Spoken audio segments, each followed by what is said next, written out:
देवेंद्र सरिता गंगाधरराव फडणवीस ईश्वर साक्ष शपथ घेतो की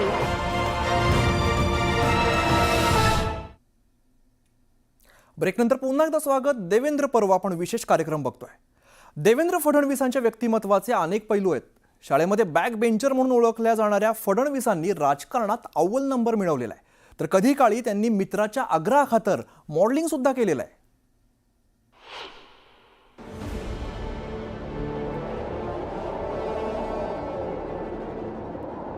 मेरा पानी उतरता देख मेरे किनारे पर घर मत बसा, मैं समंदर को लौट कर वापस आऊंगा. देवेंद्र फडणवीस या नावानं महाराष्ट्राचं राजकारण व्यापून टाकलंय. जंगलामध्ये कितीही प्राणी एकत्रित आले तरी वाघाची शिकार ते करू शकत नाही, हे पिकाबाधित सत्य आहे.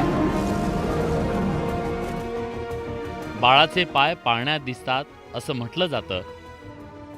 देवेंद्र फडणवीसांच्या बाबतीत ही म्हण तंतोतंत लागू पडते. तो लहानपणापासूनच राजकारणी आहे आणि अभिमन्यूच आहेच, खरंच अभिमन्यू आहे. कुठल्याही प्रश्नाचं एक तोडगा म्हटलं की तोच काढायचा आणि हसतमुख, कोणालाही नाराज न करता. म्हणजे नंतर त्या क्षणाला नाही, पण नंतर विचार केल्यावर वाटायचं की आपण अरे यार यांनी म्हटलं आणि आपण ऐकून घेतलं असं वाटायचं. निरागस स्वभावामुळेच देवेंद्र फडणवीस लहानपणी सगळ्यांचे लाडके होते. लहानपणापासून त्याला असं कोणी टीज केलं आहे किंवा बोललं आहे किंवा रागावलं आहे कधीच नाही. आणि चेहरा तर त्याचा तुम्हाला माहितीच आहे, केवढा क्यूट, भोळा, हसरा. त्याच्या एका स्माईलनी समोरच्याचा राग यूं गायब होऊन जायचा. देवेंद्र फडणवीसांचं शालेय शिक्षण नागपूरच्या याच सरस्वती विद्यालयात झालं. शाळेत असताना ते शिस्तप्रिय विद्यार्थी म्हणून ओळखले जायचे. तसंच वर्गात ते मागच्या बेंचवर बसायचे.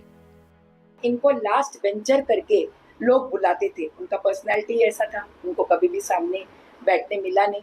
लेकिन जो हम लोग सोचते हैं कि लास्ट बेंचर वाले क्या ही करेंगे, इन्होंने तो वो करके दिखाया कि फर्स्ट बेंच और लास्ट बेंच कुछ नहीं रहता जिंदगी में, बस आप आगे बढ़ते रहो. शाळेत बॅकबेंचर म्हणून ओळख असलेल्या फडणवीसांनी राजकारणात मात्र डिस्टिंक्शन मिळवलंय. मी देवेंद्र सरिता गंगाधरराव फडणवीस ईश्वर साक्ष फडणवीस मुख्यमंत्री झाल्यामुळे त्यांच्या लहानपणीच्या मित्रांना सुद्धा आकाश ठेंगणं झालंय. उन्हाळ्याच्या सुट्टीत देवेंद्र फडणवीस चंद्रपूर जिल्ह्यातल्या या मूळ गावी जायचे. गोलमटोल दिसायचे, त्याच्यामुळे लोक कधी कधी त्यांची टिंगल उडवायला पाहिजे, पण ते पुनरुत्तर देऊन त्यांना असं काही हसवायचे की त्यांना त्यात विचारणारालाही किंवा टिंगल करणारालाही मजा वाटायची. इतका सुंदर आणि छान स्वभाव त्यांचा तेव्हा होता ना, आधी तसाच आहे, याच्यात काही फरक पडलेला मला तरी दिसत नाही. लहानपणी जे आहे ते दिवसभर आमचा वाड्यातच जात होता. म्हणजे दिवसभर त्यांच्या इथं कॅरम खेळणे, क्रिकेट खेळणे, पुन्हा त्याचे चाबीमाचीचे पत्ते खेळणे, त्याच्यातच पूर्ण आमचा दिवस जात होता. उन्हाळ्याचे ते 2 महिन्यामध्ये जवळपास एखाद महिना इथेच काढत होते. मैत्रीला जागणारा नेता अशी देवेंद्र फडणवीसांची ओळख आहे. मित्रांच्या आग्रहाखातर त्यांनी आमदार झाल्यानंतर मॉडेलिंग सुद्धा केलं होतं. माझ्या डोक्यात असं आलं की देवेंद्रजी नोन आहेत, फिजिकली फिट आहेत, दिसायला चांगले आहेत आणि लोकांमध्ये त्यांची इमेज चांगली आहे. तर अशा वेळेस माझ्या डोक्यात असं विचार आला की आपण यांना एखाद्या ऍडव्हर्टायझिंग कॅम्पेनमध्ये घ्यायला हरकत नाही. त्या मॉडेलिंगचा एक भन्नाट किस्सा आहे.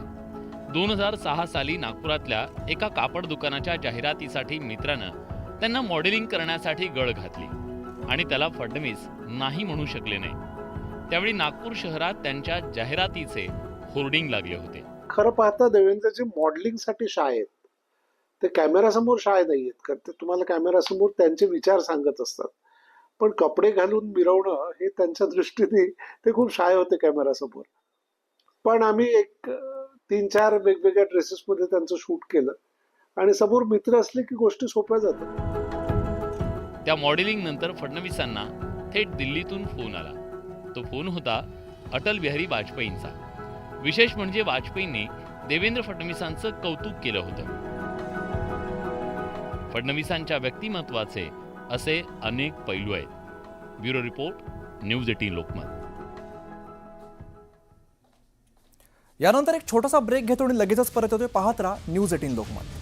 मी देवेंद्र सरिता गंगाधरराव फडणवीस ईश्वर साक्ष शपथ घेतो की